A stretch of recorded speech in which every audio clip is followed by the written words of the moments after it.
Salut, moi c'est Hugo et j'ai toujours envie de voyager.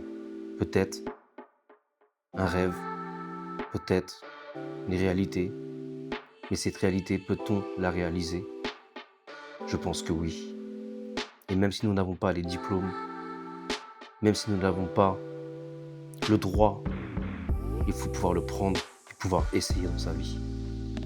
Donc avec cette chaîne, j'ai décidé de me lancer et de vous montrer toutes les étapes de ma réussite. La première étape du trajet fut de prendre le Blablacar, super sympa d'ailleurs, qui m'a déposé dans un champ de course où les mecs couraient avec des motos. Donc voilà, je vous mets quelques images et ce fut très sympathique.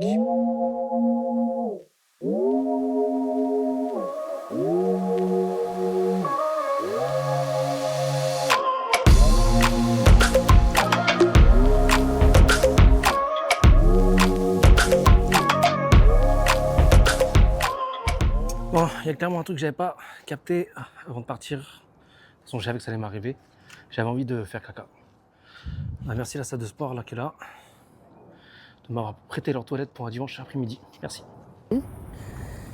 Il est 10h30 et j'arrive pas à trouver l'entrée à pied. J'ai l'impression qu'il faut prendre le bus.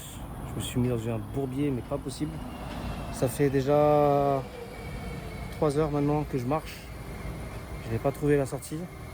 À l'entrée du coup. Enfin, je viens d'arriver là, donc là il y a peut-être un petit chemin ici.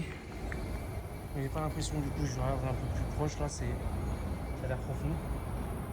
Donc soit je vais par là, je sais pas. Je vais chercher ça et je vais voir. Je vous retiens au courant pour la suite des aventures.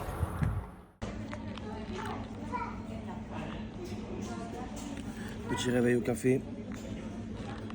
Ouais, j'ai dormi sur des petits bancs rouges à Roissy-Charles de Gaulle, terminal 1, toute la nuit. Je pensais pas que j'allais y arriver au départ. En vrai, c'est pas du tout confortable. En plus là, j'ai tout le bas du caleçon qui me colle, avoir marché pas 3 heures hier. Tout me colle. Il n'y a pas de douche, forcément, que dans des lounges. J'ai regardé les prix un peu. Terminal 1, c'est pas moins de 35 € pour pouvoir faire sa douche. Donc là, personnellement, je vais pas la faire. Et j'aimerais bien me changer quand même. Ils ont mis un code, aux toilettes en McDo. Et ouais, j'aimerais bien me changer quand même. Me laver un peu. Là, j'avais froid, du coup j'ai dû mettre le pull. Alors il fait 19 degrés dehors. Et j'espère ne pas tomber malade. Donc je vais quand même prendre un petit oscillococcinum en prévention pour le voyage. Parce que vous savez, avec la sueur et tout, après tu peux tomber vite malade.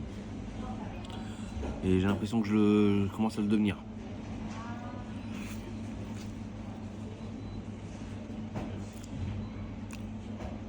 Là, il est 7h du matin. Et on prend l'avion à 21h30, je crois. 21h, 21h30. Donc c'est bientôt. Ce qu'on va faire aujourd'hui, c'est qu'on va bosser un peu sur un site internet que j'ai développé avec l'IA.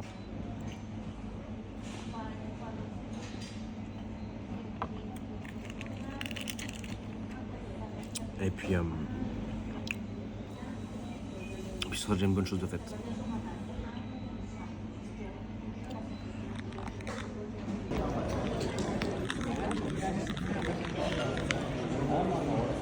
Bon bah il est là.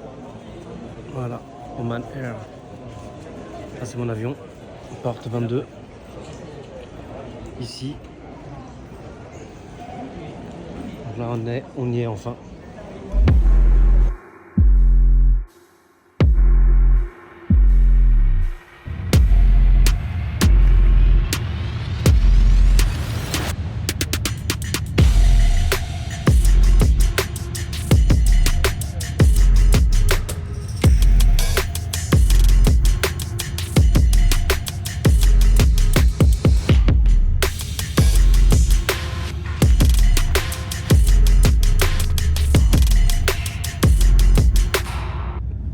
Ouais, bon, enfin, c'est un grand mot. Il m'a fallu quand même 3 avions pour arriver à ma destination. Premier avion de Paris à Oman, de Oman à Manille, et après de Manila à Butuan dans le Mindanao. Après, j'ai dû prendre un bus pour aller jusqu'à Tandag City, très, très long. Donc à peu près 4 jours de voyage au total, 3 bassines de sueur, ça c'est ce qu'il en fallait, hein. Le portefeuille, parce que oui, je vous ai menti. Oui, les vidéos étaient fake jusqu'à maintenant, mais là, on part sur du concret, du réel. On est parti avec 1 200 € en poche. Voilà, donc sans compter le billet d'avion, bien sûr. Sur ces 1 200 € là, il y a 450 € qui partent au proprio. Je vous montrerai tout ça dans une vidéo. Moi, au stade où j'enregistre la vidéo, j'ai déjà payé le propriétaire. Je sais à peu près déjà combien je paye en électricité, en eau, en nourriture. Voilà, donc n'hésitez pas à suivre pour la suite des vidéos, ce sera très important. Je vous montrerai forcément comment trouver des appartements, comment vous installer là-bas, quel type de visa vous devrez utiliser, comment créer des liens avec les locaux, tout simplement, hein, et en espérant que cela vous plaise. Voilà, sur ces quelques images, de réacteurs d'avion, d'ailleurs, full stress, full pendant, bah, tout le voyage. Tout le voyage, j'ai dormi que très peu de temps, j'ai dormi 4 heures. Donc j'ai eu beaucoup de repos, 2 jours de repos pratiquement, et j'étais très, très dizzy. Donc n'hésitez pas à follow, à suivre le lien si vous êtes intéressé. Voilà, bye.